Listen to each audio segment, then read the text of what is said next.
Nos Estados Unidos, um jogador de beisebol se recusou a se ajoelhar para o grupo Black Lives Matter, aquele grupo que diz defender os negros, mas que na realidade defende a esquerda. Por que esse jogador cristão fez isso? Ele disse que só se ajoelha diante de seu Deus, Jesus Cristo. E também afirmou que ele não podia compactuar com as bandeiras que esse grupo esquerdista defende. Eles são marxistas e são contrários à família tradicional. Esse cristão não se dobrou ao ídolo de nossos dias, o esquerdismo, diferentemente de muitos cristãos moderninhos. Sob a desculpa de evangelizar, de se fazer judeu para ganhar os judeus, cristãos têm adotado conceitos esquerdistas que entraram e se estabeleceram nas igrejas, tornando-se ídolos intocáveis que os cristãos insistem em adorar. Abraçando o discurso feminista, mulheres cristãs têm adotado posturas totalmente contrárias à Bíblia que elas prometem honrar. Muitas mulheres cristãs não têm tido filhos, e as que têm poucos filhos, seguindo esses globalistas esquerdistas fanáticos por controlar as nossas vidas. Essas mulheres têm escutado durante décadas essas feministas que odeiam crianças, e assim estão deixando de lado o mandamento de nosso Criador: ide e enchei a terra, e se esquecendo do Salmo 127, que declara que os filhos são bênção. Os filhos são como flecha, e bem-aventurado aquele que enche a sua aljava com muitas crianças, porque filhos são força. Ao invés de ouvir Paulo, que declara que a mulher será conservada na missão de mãe, muitas mulheres cristãs têm escutado Beth Friedan, aquela feminista que disse que todos os problemas femininos se resolveriam no instante em que as mulheres deixassem suas casas e fossem para o mercado de trabalho, e assim negligenciassem o cuidado do lar e de seus filhos. Mulheres com filhos pequenos têm saído às 6 da manhã e voltado às 18 horas. Mulheres com filhos pequenos têm saído às 6 da manhã e chegado em suas casas às 6 da tarde. É claro que essas mulheres não estão cumprindo a sua missão de mãe. Por fim, a cereja do bolo feminista no meio evangélico é o pastorado feminino.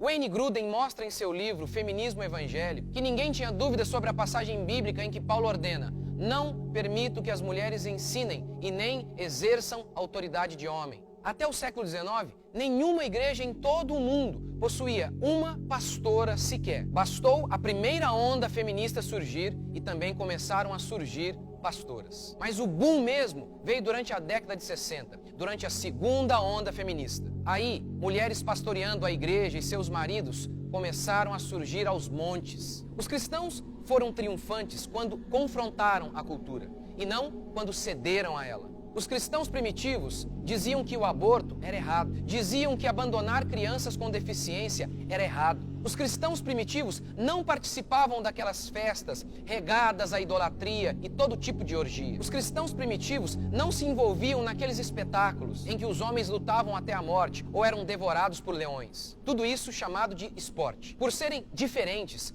únicos, os cristãos foram odiados e perseguidos. Mas, mesmo sendo uma voz solitária no deserto, aqueles cristãos triunfaram. O Império Romano ruiu e a igreja cristã permaneceu.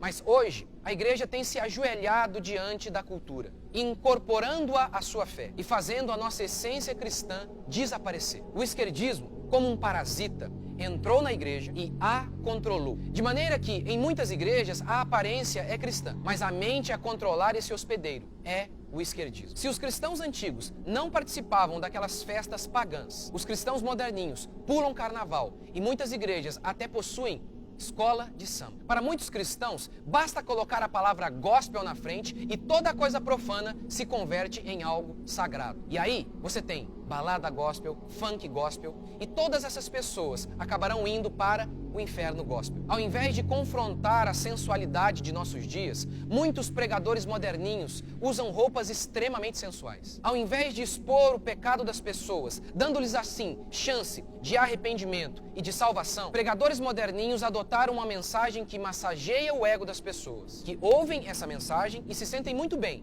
Contudo, jamais se arrependem de seus pecados. Por isso, já é muito normal ver um artista que num dia diz ter tido uma experiência com Jesus nessas igrejas moderninhas, para no dia seguinte postar uma foto semi-nu. É normal ver jogadores de futebol postando vídeos de pregadores do YouTube que falam sobre consolo, mas nunca sobre arrependimento, para mais uma noitada regada a muito álcool e muito sexo. E alguns já estão até se dizendo gays e cristãos. Afinal de contas, eles ouviram desses pregadores que Deus os ama do jeito que eles são, que Deus não julga, que Deus é amor. Na Europa, a igreja fez exatamente isso que a igreja brasileira está fazendo. A igreja europeia se dobrou à cultura de seus dias. Tornou seu discurso agradável à cultura predominante. Não confrontou o pecado de seus dias. E claro, tudo isso em nome do amor, do politicamente correto gospel, o não julgueis. Onde estão essas igrejas europeias hoje? Mortas. Praticamente não há igrejas cristãs na Europa. Justamente por não estarem dispostas a morrer por sua fé,